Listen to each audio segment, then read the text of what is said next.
Hello বন্ধুরা, রন্ধনে বন্ধন এর রান্নাঘরে সকলকে জানাই স্বাগত। আজ আপনাদের জন্য নিয়ে এসেছি সাবুদানার শরবত রেসিপিটি শুরু করার আগে সকল বন্ধুদের কাছে একটি ছোট্ট অনুরোধ করি, আমার চ্যানেলটিকে সাবস্ক্রাইব করবেন আর পাশে থাকা বেল আইকনটিকে প্রেস করে দেবেন, যাতে আগামী দিনের সমস্ত রেসিপি ভিডিওর নোটিফিকেশনটি আপনার কাছে সবার আগে পৌঁছে যায়। চলুন তাহলে শুরু করা যাক আজকের রেসিপি সাবুদানার শরবত। আসুন তাহলে দেখে নেওয়া যাক সাবুদানার শরবত কিভাবে বানাচ্ছি। সবার আগে শরবতটাকে সুন্দর রূপ দেবার জন্য জেলিটা বানিয়ে নেব। সুন্দর রূপ দেবার জন্য বানিয়েছি, আপনি চাইলে স্কিপ করতেও পারেন। টেস্ট কিন্তু শরবতের একই থাকবে। সবার প্রথমে একটি কড়াই নর্মাল জল 3 কাপ দিয়ে তাতে 5 চা চামচ জেলি পাউডার,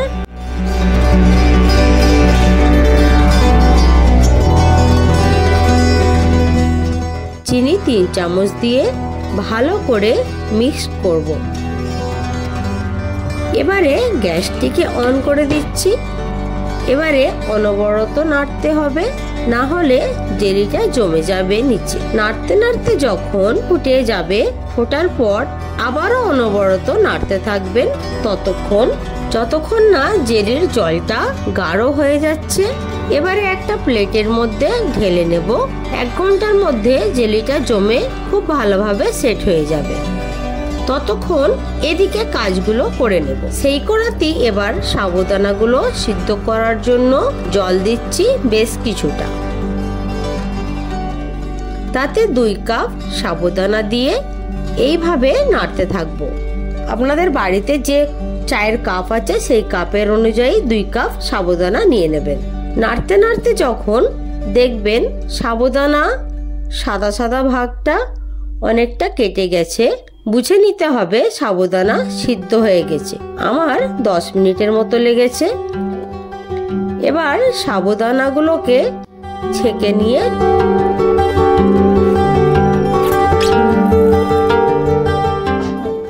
সঙ্গে সঙ্গে জল দিয়ে এইভাবে ধুয়ে নেবেন, না হলে জমাট বেঁধে যাবে।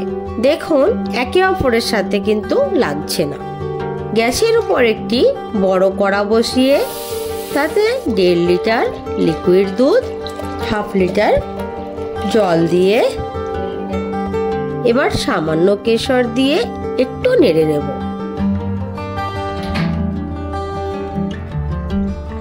একটু নেড়ে নিয়ে অ্যাড করব বড় চামচের 2 চামচ পাউডার দুধ।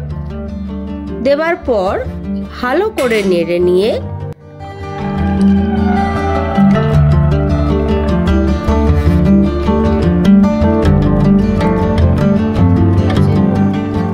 হাফ চামচ এলাচ পাউডার দিয়ে একটু নেড়ে নিয়ে সামান্য নুন অ্যাড করব। তারপর আবারও নেড়ে নিয়ে অ্যাড করব চিনিটা আপনারা যে যেমন মিষ্টি পছন্দ করেন সেই বুঝেই অ্যাড করবেন। দুধটা ফুটে যাওয়ার পর দুধের উপর দিয়ে দেব আগে থেকেই সিদ্ধ করে রাখা সাবুদানা দেবার পর অনবরত নাড়তে থাকবো 10 মিনিট।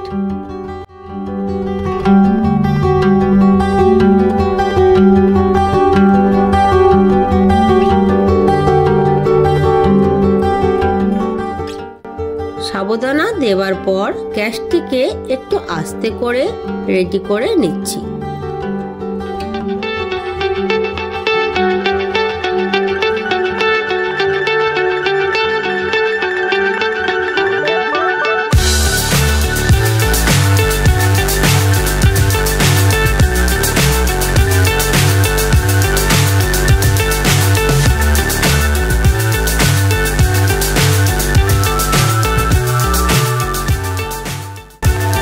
শরবত আমার ready.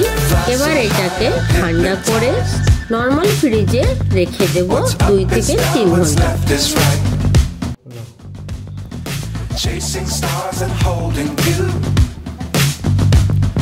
can't see the end, but we'll see it through.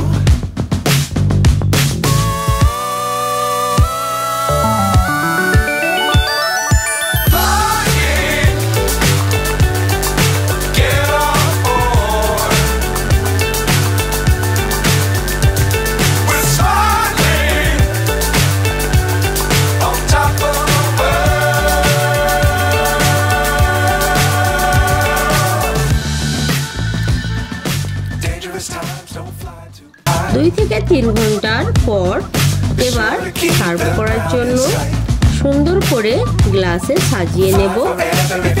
ঠান্ডা ঠান্ডা এই শরবত খেতে ভীষণই ভালো লাগে।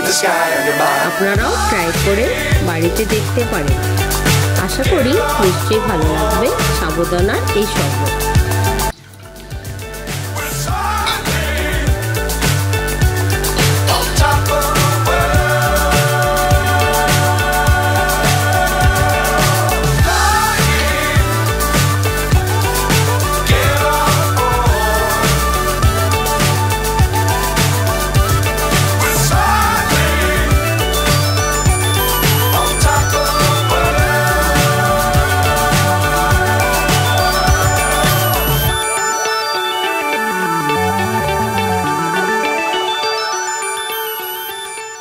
ভিডিওটি দেখার জন্য সকল বন্ধুদের কাছে ধন্যবাদ।